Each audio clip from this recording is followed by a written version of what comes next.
तो भाजपा पैसे के बदौलत तोड़ जोड़ घटाओ कोई अपनी इसका मतलब साफ है कि भाजपा के पास अपना कोई नेता नहीं है। तो जितना तंग करिएगा, आज तक तो तंग ही करते रहे, जेल भी भेजे।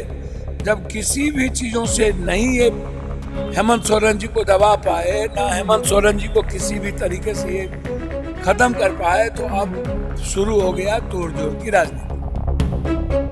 सर, चंपई सोरेन ने भाजपा ज्वाइन कर लिया है सर, कैसे देखते हैं? हद हो गया भैया।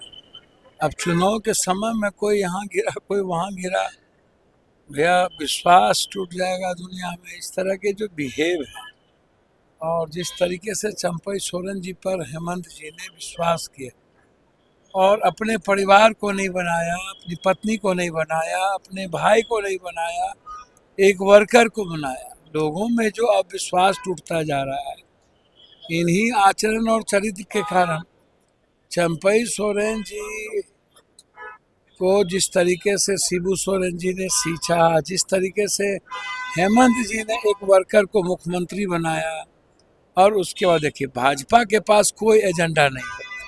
कश्मीर में आप नहीं देख रहे हैं क्या स्थिति है भाजपा की? लिस्ट ही नहीं मिला, आदमी चुनाव लड़ने के लिए नहीं मिल रहा है। हरियाणा की भी स्थिति भाजपा की वही है, वो कह रहे हैं 6 दिन पहले ही चुनाव हम लड़ा देंगे। तो भाजपा पैसे के बदौलत तोड़ जोड़ घटाओ कोई अपनी इसका मतलब साफ है कि भाजपा के पास अपना कोई नेता नहीं है। कभी बाबूलाल मरांडी को, कभी किसी को लाते हैं, और उनको अपने नेता पर भरोसा नहीं, अपने पुरुषार्थ पर भरोसा नहीं है। खासतौर पर भाजपा को अब नरेंद्र मोदी जी पर भरोसा नहीं है, ये आप समझ लीजिए। दूसरों का पैंच उधार, कांग्रेस का तोड़ो, कांग्रेस का लाओ, उसका लाओ। तो भरोसा जब नरेंद्र मोदी जी पर ही नहीं है, गारंटी अभी शिवाजी का देख ही लिए, महाराष्ट्र में मूर्ति ही टूट गई, 45 से 47 साल की बात करते थे। तो इसलिए यह समय है आने जाने का। वोटर पर कोई प्रभाव नहीं। सीता सोरेन को ले गए थे ना, वो घर की बहू को ले गए ना। अब तो और भी जो ST SC हैं, दलित हैं, OBC है, EBC है, वो तो पूरा एकजुट हो चुका है हेमंत सोरेन जी के नेतृत्व में कि हेमंत सोरेन को मुख्यमंत्री बनाना। तो जितना तंग करिएगा, आज तक तो तंग ही करते रहे, जेल भी भेजे। जब किसी भी चीजों से नहीं ये हेमंत सोरेन जी को दबा पाए, ना हेमंत सोरेन जी को किसी भी तरीके से ये खत्म कर पाए, तो अब शुरू हो गया तोड़ जोड़ की राजनीति।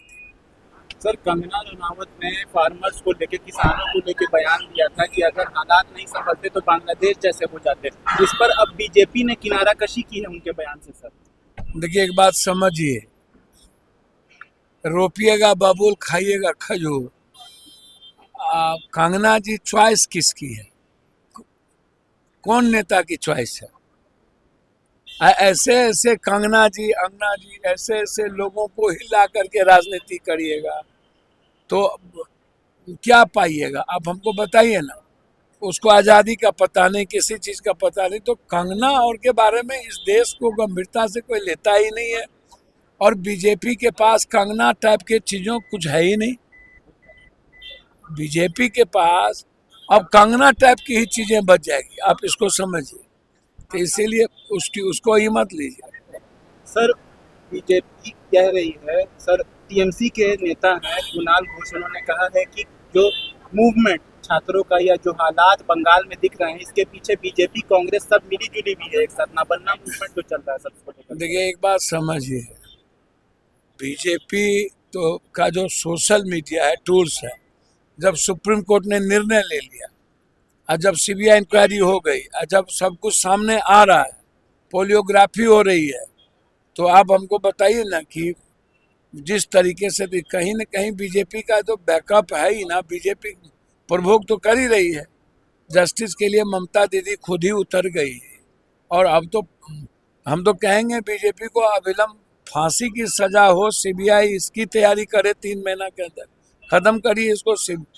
बेटी के न्याय के लिए अब एक ही काम करना है, राजनीति नहीं करनी चाहिए। जहां भी बेटी का बलात्कार होता है, शोषण होता है, उसको फिनिश करना चाहिए। सर, तेजस्वी यादव ने ट्वीट किया है कि बिहार में तालिबान राज है, देखा गया है, एक मामला पेश आया है, एक चोर को पकड़ करके मैं इस सब पे नहीं जाऊंगा। कौन क्या ट्वीट करते हैं, कौन नीतीश कुमार के बारे में क्या बोलते हैं, कौन क्या कहते हैं, भैया मेरा कोई लेना देना नहीं। हम आग्रह करेंगे कि बिहार की जो दुर्गति सब लोगों ने मिल के किया है, अब बिहार को बख्श दीजिए। हमसे जुड़े रहने के लिए हमारे YouTube चैनल को सब्सक्राइब करें और नई वीडियो की नोटिफिकेशन के लिए बेल आइकॉन को दबाएं।